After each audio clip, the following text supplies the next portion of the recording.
Bay West Church meets at 100 Emerson Road in Palm Bay at 11 a.m. on Sundays. We're glad you decided to check us out. God has a specific message of hope for your life and mine today. So listen up. They know where you live. They feed on your flaws.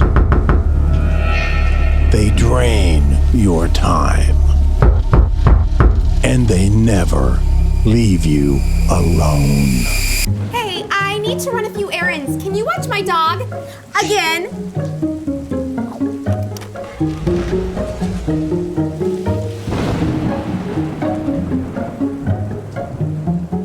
This may or may not have been the topic you expected when you came in this morning, talking about relational vampires. But what we're going to be talking about over the next several weeks really is how do you deal with those people that just suck the life out of you? You know what I mean?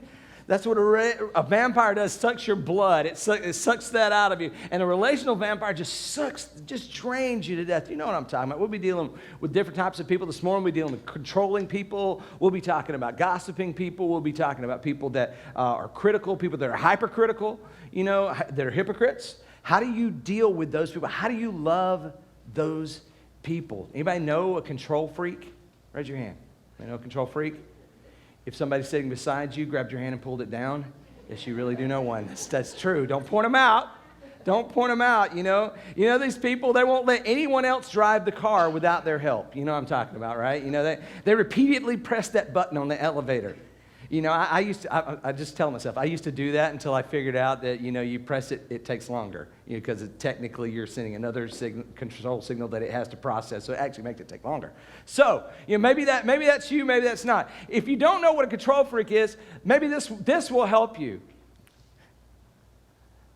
I'm sure however you do it will be just fine. Said no control freak ever.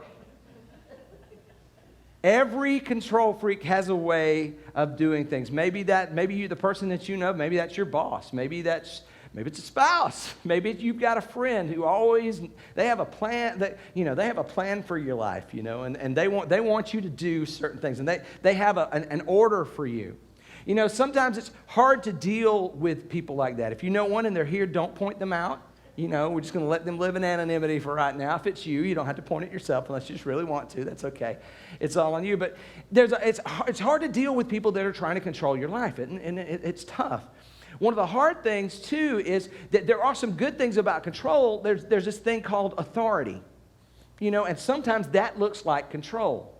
You know, authority versus control. And I think we need to know before we deal with controlling people, we need to know the difference between authority and controlling. Authority is more or less just a position that God has put someone in to have influence over you and others as his agents as a part of his plan. We know this from 1 Peter 2:13 through 15. It says, be subject for the Lord's sake to every human institution, whether it is an emperor as supreme or to governors as sent by him to punish those who do evil, and to praise those who do good, for this is the will of God. That's in 1 Peter 2:13 through 15. It says, and if you say that, you say, oh, well, that's just when they're doing what I want. No, this actually was spoken to people who were in persecution. These were rulers who were taking advantage of them. And Peter is sending a letter to say, hey, you need to follow them. God has put these people in your path. You know, Romans 13:1 tells us that let everyone be subject to governing authorities, for there is no authority, except that which God has established. The authorities that exist have been established by God. You know, we all know this, right? You know, policemen have authority over citizens, you know. Parents have authority over children, you know, Ephesians 6:1. Kids, obey your parents, you know, in all things. In all things. Because that is right, that is before the Lord, you know, that is right to the Lord. You know, you have bosses have authority over employees. We know that Colossians 3:22 tells us, you know, that whole last half of Colossians talks about how we should obey our earthly masters and the people that have authority over us. And even in the church, there's authority. You know, Hebrews 13:17 tells us to have confidence in your leaders and submit to their authority because they keep watch over you as those who must give an account. Do this so that their work will be a joy, not a burden, for that would be of no benefit to you. And see, here's the deal. So, some things about authority. One, people who are in authority will be held responsible for some level by the authority over them for some of your actions. So it's right for them to speak into your life. Sometimes, here's the thing about authority. Understand this. Authority is defined, okay? It's limited, and it's given. For all of us, every authority in your life, it's defined, it's limited, and it's given to someone. When used correctly, it's for the good of you and the good of the whole. But now, consequently, controlling is different. When someone who's controlling, that's a character trait. It's not a position that's been bestowed on people, you know? I mean, controlling is usually, it's undefined. You know, one minute it might be the activities for your kids. The next minute it might be, you know, the shirt you're wearing. You never know. I mean, it's kind of undefined. You know, it's unlimited. It can go anywhere. They feel like they can tell you whatever they want, whenever they want, and you need to do it or they're going to get you. And usually it's taken. It's not given. It's something that somebody just tries to take. I'm going to take control of you in this situation. And here's the thing. It's not always malicious, and you have to understand this. A controlling person is not always malicious. Sometimes they believe they are doing it for your good and for everyone's good, but truthfully, they're doing it really somewhat for their benefit. They act out of hurt. They act out of fear. They may act out of insecurity, but it's something about the order. You've got to do it my way. You know, and you've got to realize that when you're dealing with controlling people. And the other side of that is they often don't bear responsibility for your actions. Unlike authority, you know, in this defined situation, you know, if your boss, if you don't do your work, and your boss is going to be the guy that eventually gets called on the carpet by his boss.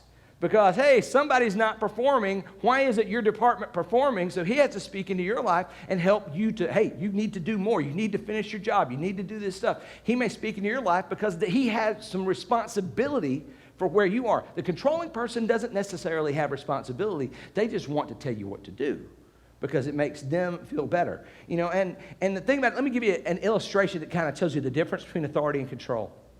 Okay, when a policeman catches you speeding, and I don't like this because I will do that sometimes. If a policeman catches you speeding and he pulls you over and gives you a ticket, that's his authority, right? If he just lets everybody run around and break the law all the time, you know, his boss is going to get on him. He's got a standard to keep. We pay taxes that pay for his salary to keep things keep the peace. He's supposed to do that. You know, if he directs traffic and you're come to a stop sign and there's, you know, the light's out and he says, come this way, you're supposed to come this way. If he says, do this and you don't come this way and you come this way anyway, you're in the wrong. You're supposed to stop, you know, because he's doing it for everyone's mutual benefit under his authority in this defined situation, this traffic situation, for the good of you and for the good of all. Now, if the policeman were to come and sit outside of your house and when you pulled out of the driveway, he pulled you over and said, wait a minute, what did you have for breakfast this morning? You ate a Pop-Tart? That is not healthy. We're just going to write a ticket for something about that. And that shirt, your clothes don't match. You need to go back inside your house and put on different clothes. And by the way, I've been meaning to talk to you about your hair color. Your hair color is not what it's supposed to be, and I'm not okay with that. And I'm going to follow you to work and make sure you park in the farther spot away so that you give other people, you're nice to other people, and give them a spot that's closer. See, that's controlling. That's not defined. That's more unlimited. That's outside of his area of influence. Now, if your parents, kids, straight up, if your parents say, hey, you don't need to wear that out of my house. Yeah, that's under their control. That's under their authority. They're kind of leading you. You know, that's kind of in their purview. There'll come a time, it's also limited. Authority is limited. Like I have authority over my kids, but there's going to become a time where they leave my house and they become their own house. And I turn from authority to consultant. You know, and I'm just like, hey, I wish you would do that differently. And they're like, oh, thank you, Dad. I appreciate that. I respect your opinion, but I'm going to do it this way. And there's not really anything I can do about it. At that point, you know, they're on their own. You know, and that's the goal. A lot of times of authority is to get someone to act on their own. You're not trying to take control. Authority is trying to help and guide and get people to a better situation, but you don't want to you don't need them to do what you say all the time. You know, that's kind of the difference between the two. Oftentimes, the hard part is sometimes people that are controlling will seek a position of authority because why? They get to tell people what to do. It's their job.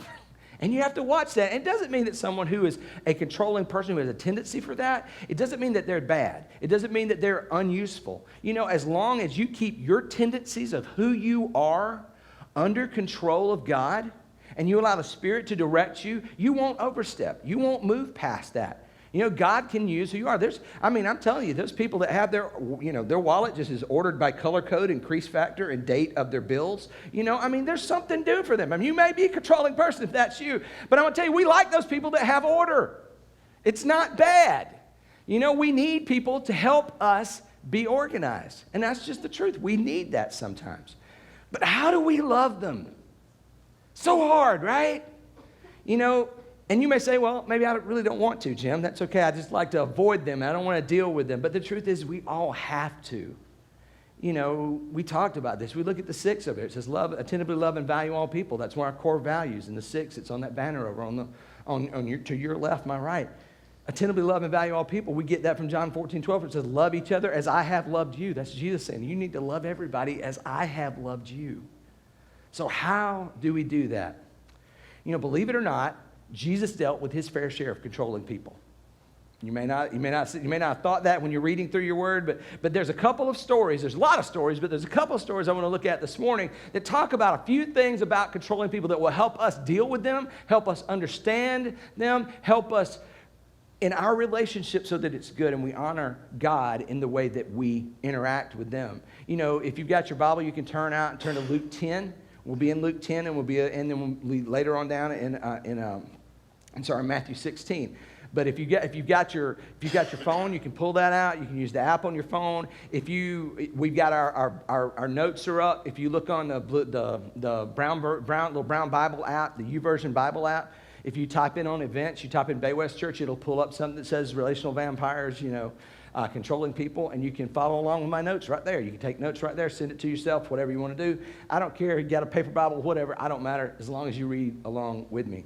But in Luke 10, there's a story, and what happened is Jesus has come to visit some friends, and he's kind of sitting in the home of these 2 sisters, Mary and Martha. Now, Martha is running around. When somebody comes to your house, you want everything to look perfect and all that stuff. I don't know if Jesus showed up unannounced. I don't know if he showed up just like there, they didn't expect him, or if it's just they knew it was coming and it's Jesus. Oh my goodness, I've got to make everything right. You're adjusting things, and you're kicking the shoes in the closet and shutting the door, and you're spraying oust all over the place and junk like that, and you're putting on the doTERRA sniffer because he wanted it to be right, and you got to have the ribs, and the ribs are cooking in the oven. Oh my goodness, I got to make them right, and all this stuff, and you want the right music on the TV. Well, Martha is running around doing all of these things to make the environment perfect for Jesus. I want this to be awesome. I want this to be amazing. And she is doing all this stuff, and she's running herself to a frazzle. And where is her sister Mary, the co-owner of the home, the person that should be her partner in crime? What's she doing? If you know the story, you know that she is sitting at the feet of Jesus, listening to Jesus' teaching.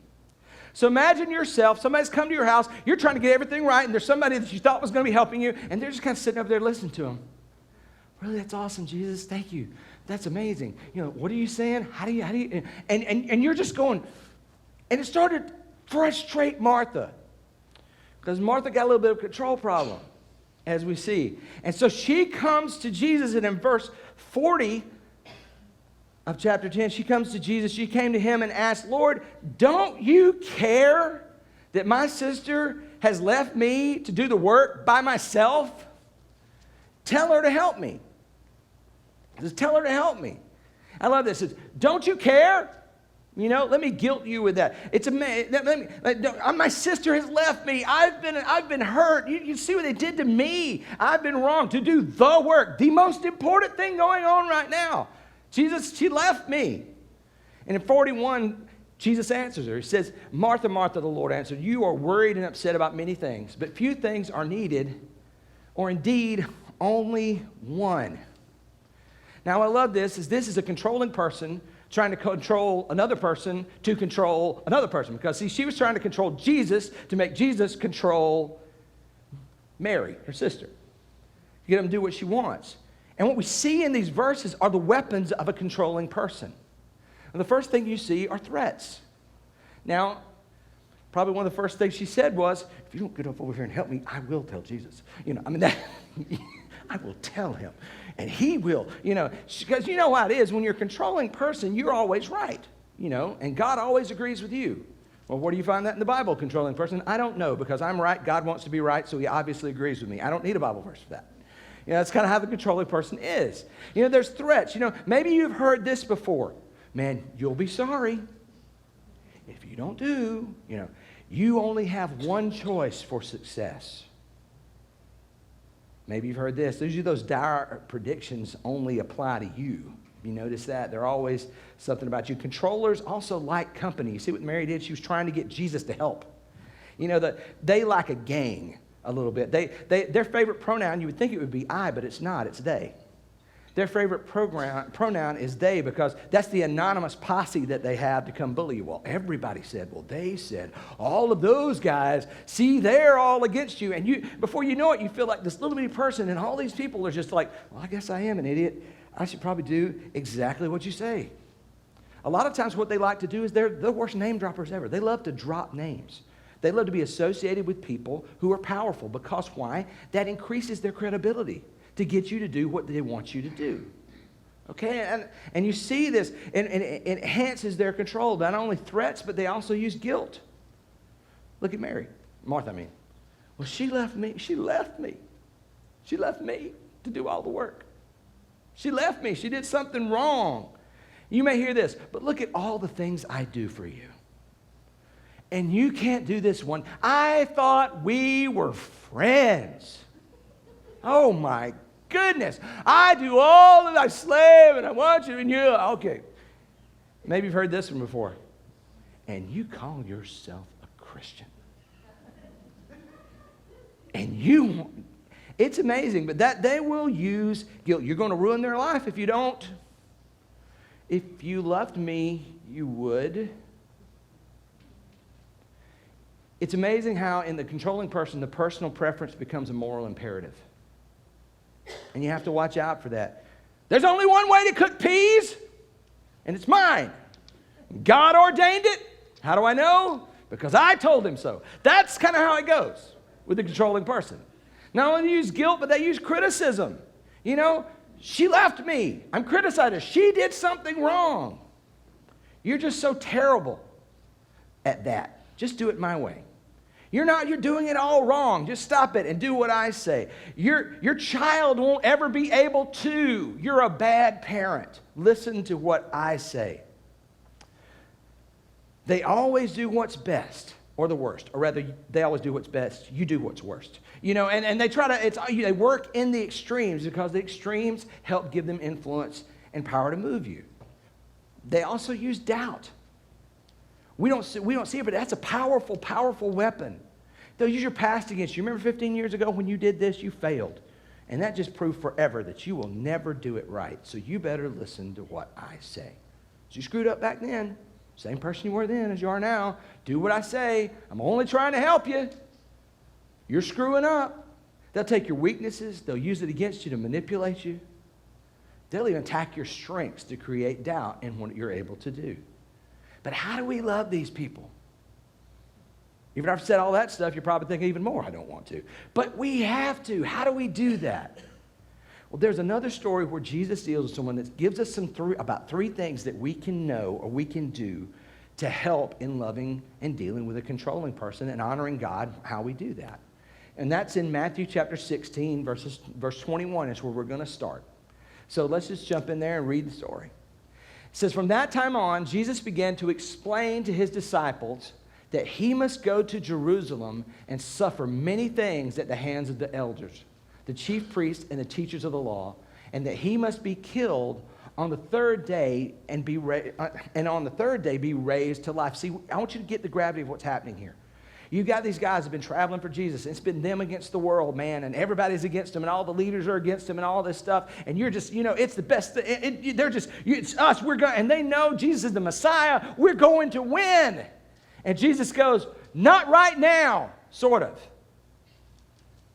I'm going to go to Jerusalem, and they're going to beat me up pretty bad, and they're going to make me look stupid, and they're going to call me ugly names, and they won't even be able to convict me by themselves. I'll have to help them do it because they couldn't even put two witnesses together that could lie together and right. So Jesus finally had to help them. You should go read that. That's amazing.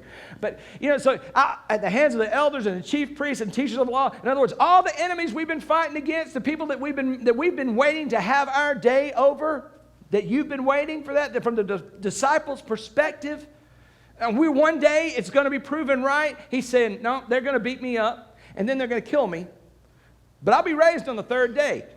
I can imagine where Peter was. Peter probably stopped after, wait a minute, they're going to suffer many things at the hands of our enemies, and then he will be killed? Whoa!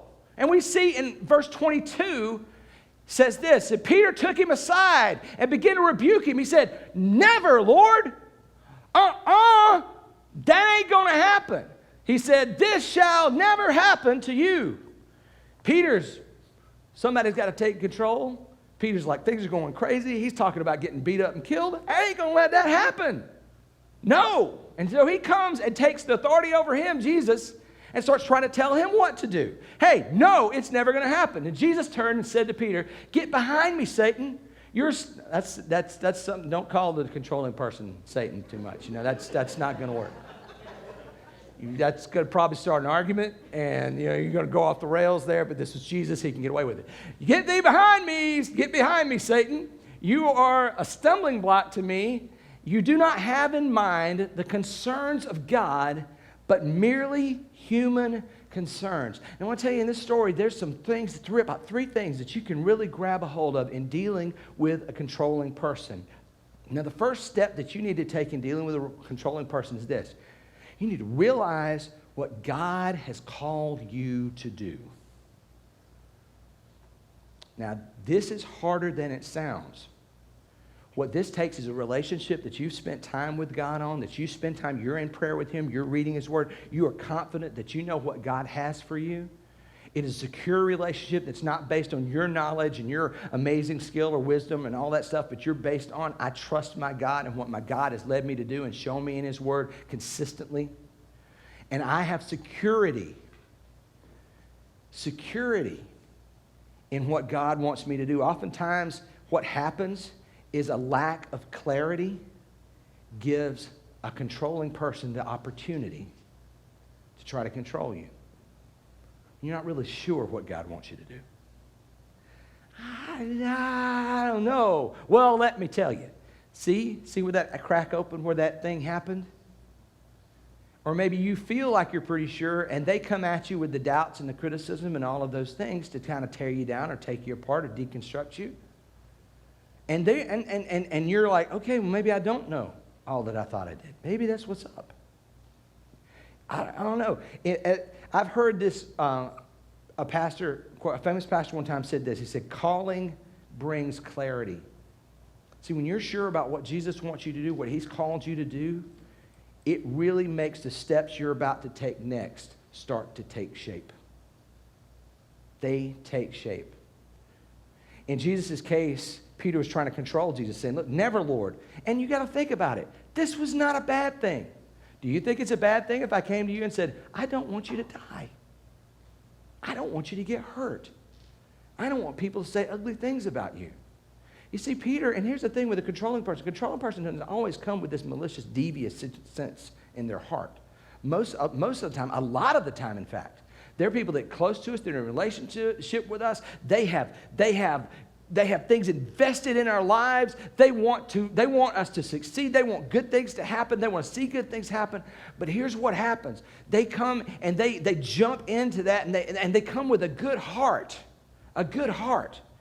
But they're still trying to control. They want to take charge. See, Jesus knew what He was supposed to do. All the time He threw out His mission. Look, I came to seek and save that which was lost. He didn't apologize for it. Luke 19:10. Communicate. We've got that over there. It's communicate. Live a life that communicates Christ. Luke 9, no, it's like seek and save that was lost. I forgot the verse that goes with one of those. Okay, shoot me. All right. Luke 5:32, it says, I came to seek the unrighteous, not the righteous. Mark 2:17, I came for the healthy, not the healthy, but the sick. And Jesus knew He had to die. Imagine that in your situation. That's a tough thing to know.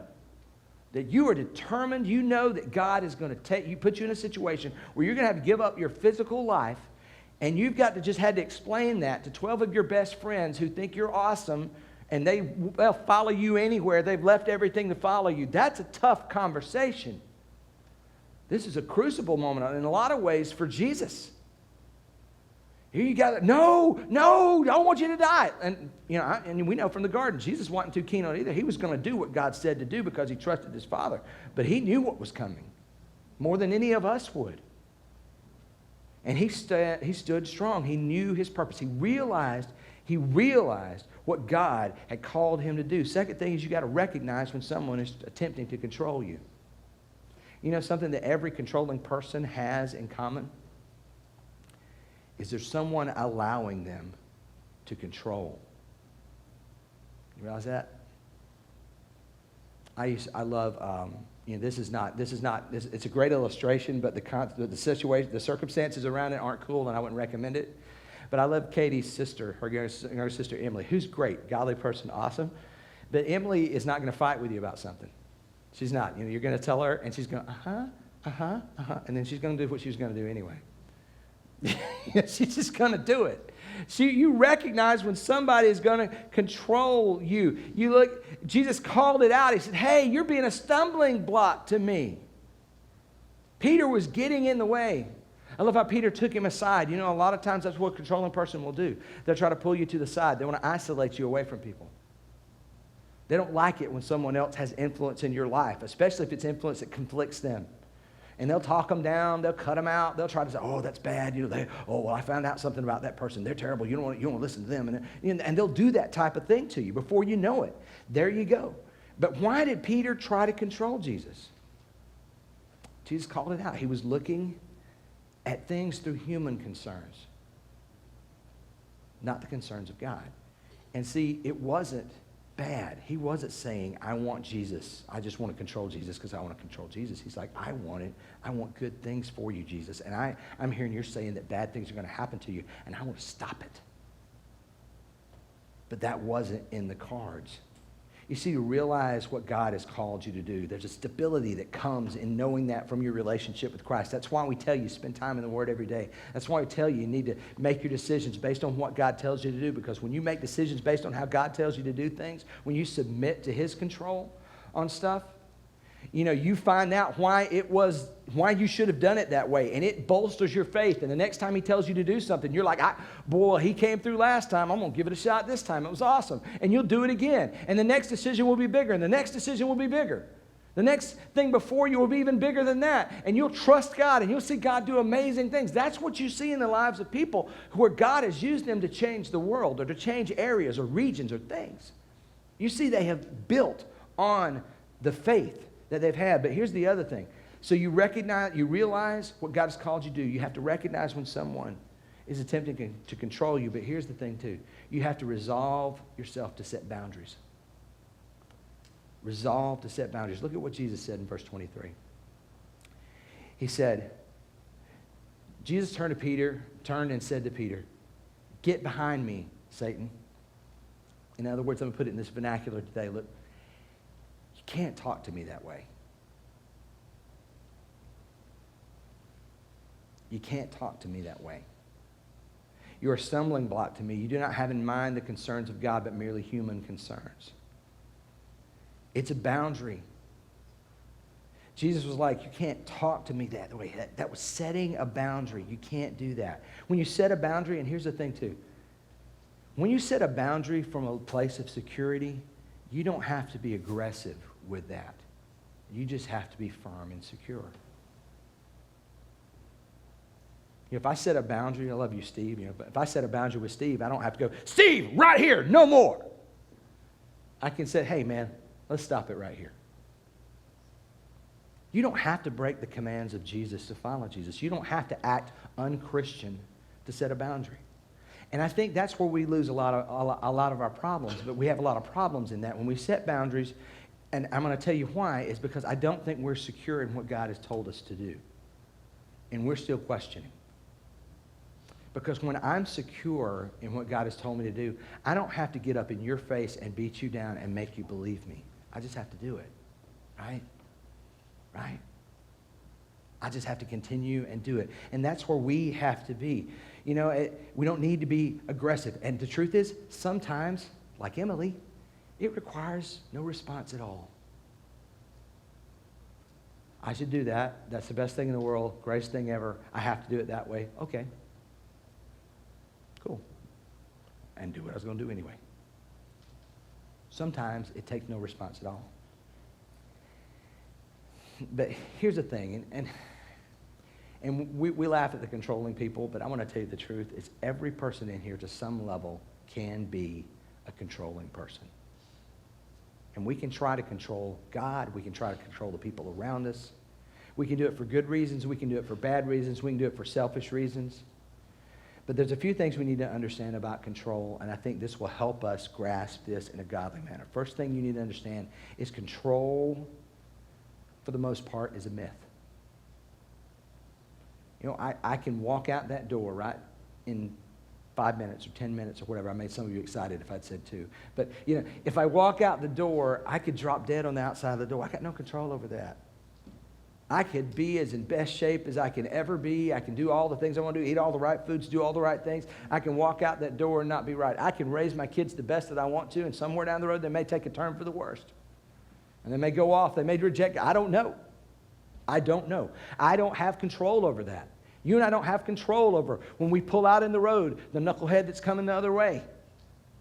We don't know who's driving toward us. We don't know what their mental state is. We don't have control over those things. Control is a myth. And here's the thing. I'm not any good at control because I'm not God. That's his job to control. It's his job. He's good at it. You and I, we suck at it. He's awesome. And the second thing is that trying to control others is a barrier. And I'm going to tell you why. In verse 24, right next, it says this. And Jesus said to his disciples, and listen to this really clearly, especially those of us who are dealing with control. Whoever wants to be my disciple must control everybody else. No. Must deny themselves and take up their cross and follow me. For whoever wants to save their life. Isn't that good? I just want you to do. I just want you. Whoever saved their life will lose it, but whoever loses their life for me will find it. In other words, for us, the only person that we have ultimate responsibility for is ourselves. And I can't control anything, but I'm supposed to surrender everything. Do you get that? I can't control anything, but I can always surrender everything to God. And when I do that, it's not about me controlling myself, it's about submitting to God's control and allowing him and his Holy Spirit to control me because he does it best. He's a pro at it. I'm not. If I were left to my own devices and my own situations and how I feel about things, I wouldn't treat people nice. I would treat people however it would help Jim the best. Just being honest. And a lot of us, that's our struggle in our life. But God has a bird's eye view. God has a sense of how he wants things done. And he loves everyone, cares for everyone. You are who he says you are. And all those things that Katie talked about earlier. You can't control anything, but you can always surrender everything. Thanks for being a part of Bay West today. Bay West Church meets at 100 Emerson Road in Palm Bay at 11 a.m. on Sundays. Please feel free to check us out at baywestchurch.org, or you can follow us on Facebook at Bay West Church.